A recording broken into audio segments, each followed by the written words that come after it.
మెంతా తుఫాన్ ఎఫెక్ట్ తోటి రాష్ట్ర ప్రజలందరూ కలవరపడే పరిస్థితుల్లో ఉన్నప్పుడు ఈ వరదల్లో బురద రాజకీయం జరుగుతున్న ఆంధ్రప్రదేశ్లో ఎలా చూడాలంటారు అసలు ఇప్పుడు ప్రస్తుతం ఉన్న పరిస్థితిని? సరే, ఎప్పుడైనా ఒక కుటుంబంలో అన్నదమ్ములు అక్క చెల్లెళ్ళు అరుచుకుంటారు. బయట వాళ్ళు ఎవరన్నా వచ్చినప్పుడు అందరూ కలిసికట్టుగా ఉంటారు. ఇలాగే ఉట్టప్పుడు రాజకీయంలో ఒకరికొకరు కామెంట్ చేసుకున్నా ఇలాంటి తుఫాన్లు వచ్చినప్పుడు అందరూ ఒక తాటి మీద నిలబడి ప్రభుత్వం ప్రతిపక్షం అనేది వేరు కాకుండా ఎవరికి తోచిన సహాయం వారు చేసుకుంటూ ప్రజల్ని ఓటర్లుగా కాకుండా ప్రాణాలుగా పరిగణించాలని మా అభ్యర్థన. సో ఇక్కడ ప్రభుత్వంలో ఈయన ఉన్నారు, ప్రతిపక్షంలో అవతల ఆయన ఉన్నారు.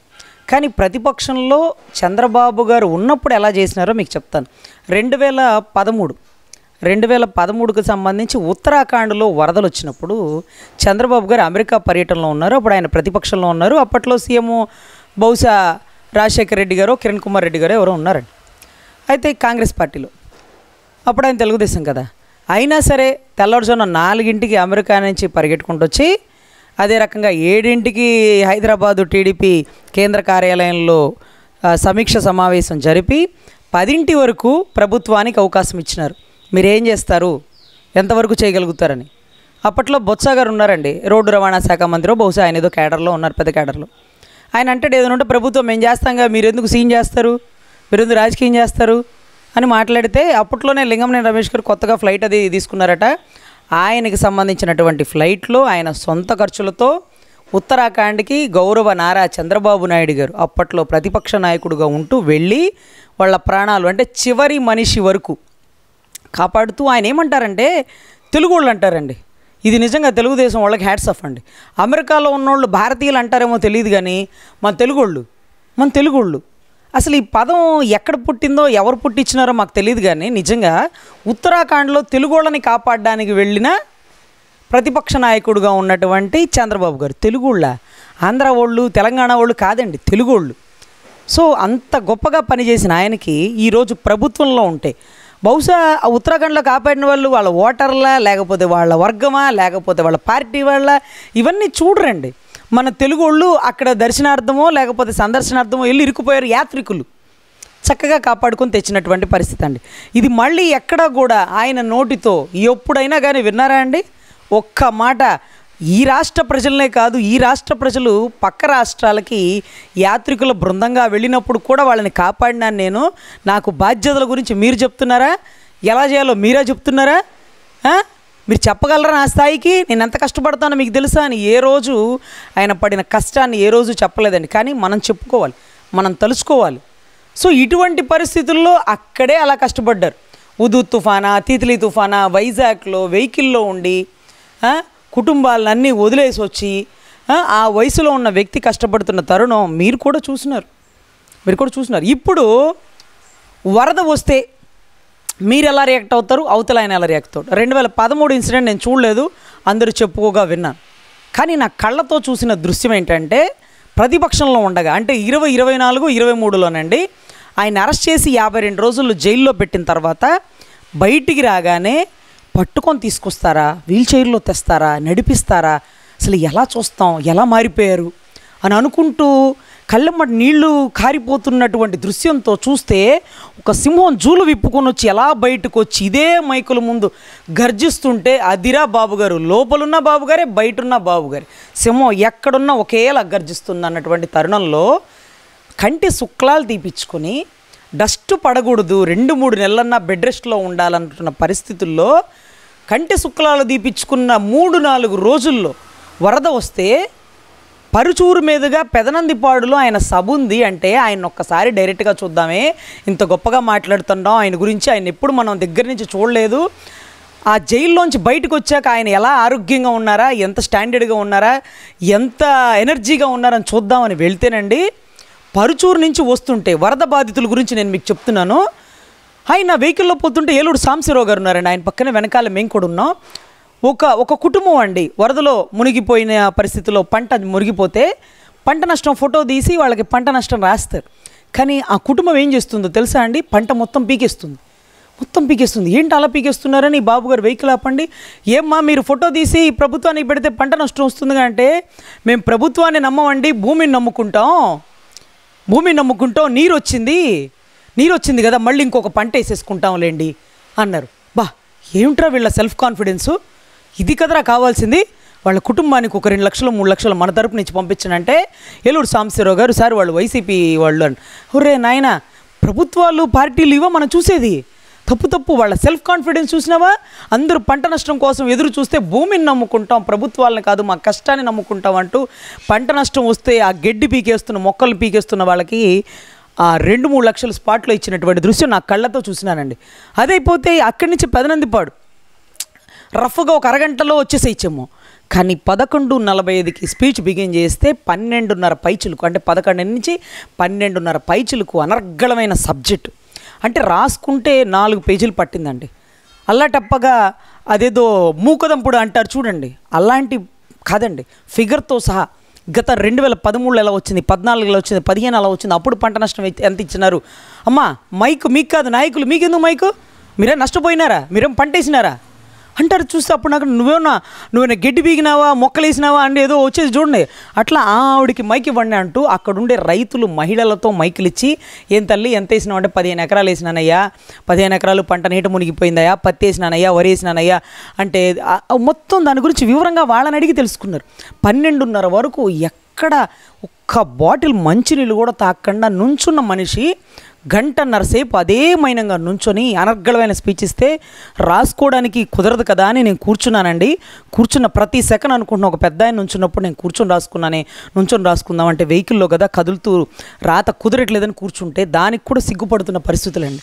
అంత గొప్ప ఒక నాయకుడిని, అంత విజనరీ గల వ్యక్తిని, రాజకీయ దురంధరుడు అని పవన్ కళ్యాణ్ గారు అంటున్న ప్రతిసారి ఎవరికి ఎందుకు తెలియట్లేదో నాకు అర్థం కావట్లే. అంటే ఇక్కడ ఇంకో విషయం మేడం, వైసీపీ వాళ్ళు ఒక ట్వీట్ వేశారు, నిన్న వేసింది. వాళ్ళు అంటుంది ఏంటంటే కనుక, తుఫాను ప్రభావంతో ప్రజలందరూ అల్లాడుతుంటే చంద్రబాబు నాయుడు గారు, పవన్ కళ్యాణ్ గారు, నారా లోకేష్ గారు ముగ్గురు ఏసీ రూమ్లో కూర్చొని చిల్ అవుతున్నారు, ప్రజల కష్టాలు పట్టట్లేదు వాళ్ళకంటూ ఒక ట్వీట్ అయితే చేశారు మేడం. ఏదైతే ఆర్టీజీఎస్లో కూర్చున్నారో వీళ్ళందరూ అక్కడ చిల్ అవడానికి మాత్రమే కూర్చున్నారు అన్నట్టు దాని అర్థమైతే వస్తుంది మేడం. నిజమే అనుకోవచ్చు అంటారా? చిల్ కావడానికి మాత్రమే అక్కడ కూర్చున్నారు అనుకోవచ్చు అంటారా? సార్ యాక్చువల్లీ దుబాయ్ పర్యటనలో ఉన్నారు చంద్రబాబు గారు, ఆస్ట్రేలియా పర్యటనలో ఉన్నారు నారా లోకేష్ గారు. సడన్గా ఇక్కడ తుఫాన్ సంగతి ఇంటిమేషన్ వచ్చిన వెంటనే లోకేష్ గారికి ఎన్ని మార్లు చంద్రబాబు గారు కాల్ చేసినారో, నీ ఏరియాలో నువ్వు సమీక్ష చేసుకో, రాష్ట్ర వ్యాప్తంగా సమీక్ష చేయండి, హోమ్ మినిస్టర్ గారితో మాట్లాడండి, ఇక్కడ మొత్తం యంత్రాంగాన్ని సిద్ధం చేయండి, మనం అక్కడికి వెళ్ళే లోపలంతా రెడీ అవ్వాలి అంటూ తండ్రి కొడుకులు చేసినటువంటి సమీక్ష చూస్తే ఇది కదరా నాయకుడు కొడుకు, ఇది కదరా నాయుడు గారి అబ్బాయి అనిపించే పరిస్థితుల్లో ఆయన రావడమే యంత్రాంగాన్ని సిద్ధం చేస్తూ అక్కడ ఉన్నటువంటి టెలికాన్ఫరెన్సు, వీడియో కాన్ఫరెన్సు, కలెక్టర్లతో సహా అందరూ ఒక యంత్రాంగం మీద కూర్చున్నారు. సరే కొంతమంది అడిగినారు ఆయన అసలు ఊర్లోనే లేరు అంటే నేను అన్నాను, మాచర్ల ఆయన ఎవరో రెడ్డి గారి వాళ్ళ అబ్బాయి పెళ్ళి కదండి, ఆ పెళ్ళికి ఆయన ఫ్లైట్లో వచ్చినాడు కదా, దుబాయ్ నుంచి దిగడమే వచ్చేసి అక్కడ సంబంధిత అభిమానులు లేకపోతే తెలుగు తమ్ముళ్ళు అందరూ నా కోసం ఎదురు చూస్తారు అంటూ ఎవ్వరి మనసును నొప్పించకుండా అలుసట విసుగు తెలియకుండా అదే ఫ్లైట్లో వచ్చి అందరు ఎమ్మెల్యేలని, ఎంపీలని, అక్కడ ఉండేటువంటి ఏదైతే తెలుగుదేశం వారందరినీ కనపడి వెళ్ళారండి. నేను అన్నాను, మాచర్ల దుబాయ్లో ఉందా, సౌదీలో ఉందా, ఆంధ్రాలోనే కదా అంటే ఆయన ఆంధ్రాలో ఉన్నట్టు ఒక ఎవిడెంటరీ డాక్యుమెంట్ కదా. ఒకవేళ నేను చెప్తే అబద్ధం, తాడేపల్లిలో ఉన్నారో లేదో మీరు చూడలేదు కాబట్టి అబద్ధం అనుకోవడానికి, పబ్లిక్లోకి వచ్చినారు కదయ్యా, మరి అది కూడా ఎలా అబద్ధమని మీరు మాట్లాడతారు? మరి పవన్ కళ్యాణ్ గారిని టార్గెట్ చేస్తున్నారు కదా మేడం. అసలు ఓడిపోయిన వంగా గీత ఇక్కడ జనాల్లో ఉంది, పవన్ కళ్యాణ్ గారికి కనపట్టలేదు, పవన్ కళ్యాణ్ గారిని వేడుకుంటున్నాం జనాల్లోకి రమ్మని, ఎక్కడ దాక్కున్నా రావాలి అంటూ ఒక వెటకారమైన సందేశం అయితే కనుక మన కేఎస్ ప్రసాద్ గారు ఇస్తున్నారు కదా మేడం. మరి అవును, ఆయన జనాల్లోకి వస్తే ఒక తుఫాను, ఒక ఉప్పెన అవసరమా అండి? తుఫాను కంటే తీవ్ర స్థాయిలో ఆయన చుట్టూ వచ్చే జనసమూహం, దాని తగ్గట్టుగా యంత్రాంగం సిద్ధమవడం వల్ల సమయం వృధా, పబ్లిక్ని డిస్టర్బ్ చేయడం, లేకపోతే పోలీస్ యంత్రాంగాన్ని ఈయన చుట్టూ అప్రమత్తం చేయడం తప్ప పని జరగడం వేస్ట్ అండి. సో ఆయన పార్టీ ఆఫీస్ నుంచి కొలాబరేట్ చేసుకుంటూ ఎక్కడికక్కడ ఇవాళ రేపు పంట నష్టానికి ఆయన కోడూరు పరిసర ప్రాంతాల్లో వెళ్ళి కలుస్తానన్నారు. అదే రకంగా ఉదయ్ శ్రీనివాస్ గారు అక్కడ ఉండే ఎంపీ కానీ, పంతం నానాజీ గారు కానీ, తర్వాత టీడీపీకి సంబంధించినటువంటి ఎవరైతే నాయకులు కానీ, ఎంపీలు కానీ వీళ్ళందరూ కూడా ఇంటింటికి వెళ్ళి పునరావాస కేంద్రాలకి వాళ్ళని దించి అప్పట్లోనే 2014-15లో కూడా ఒక పెద్దది కట్టినారంటండి, ఉప్పాడ పరిసర ప్రాంతాల్లో పునరావాస కేంద్రం అప్పుడే చంద్రబాబు గారు ఊహించి కట్టినారట. ఈరోజు వంగా గీత గారు తిరుగుతున్నారు అంటే వంగా గీత గారు, పవన్ కళ్యాణ్ గారు ఒకటేనా అండి? ఆయన యువగళం అప్పుడు కూడా లోకేష్ గారికి ఒక మాట అన్నారు, నువ్వు అదృష్టవంతుడు అయ్యా, జనాల్లో తిరగలుగుతున్నావు. నా పరిస్థితి నాకు తిరగాలనున్నా నా చుట్టూ ఉన్న యంత్రాంగం వాళ్ళకి ఏమన్నా అయిపోతుందేమో, ఒకరికొకళ్ళు తొక్కిసలాట జరుగుతుందేమో అని నేను జనాల్లోకి రాలేను అని ఓపెన్గా నిండు సభలో స్టేజ్ మీద ఒప్పుకున్న పరిస్థితి.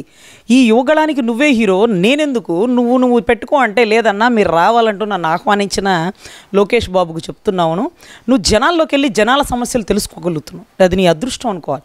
నేను పోలేకపోతున్నా. నేను పోయిన ప్రతిసారి ఈ క్రౌడ్ కంట్రోలు, ఈ క్రౌడ్ మేనేజ్మెంట్, యంత్రాంగం, నా చుట్టూ ఉండే బందోబస్తు, ప్రజలకి ఇబ్బంది, వాళ్ళకి ఇబ్బంది, ఇన్ని రకాలుగా ఆలోచించి నేను అడుగు బయటికి పెట్టకుండా నా పని వరకు గ్రౌండ్ వర్క్ చేసుకుంటున్నాను అంటున్న పరిస్థితుల్లో అక్కడ పునరావాస కేంద్రాలు, భోజన సదుపాయాలు మొన్న లోకేష్ గారే చెప్పినారండి.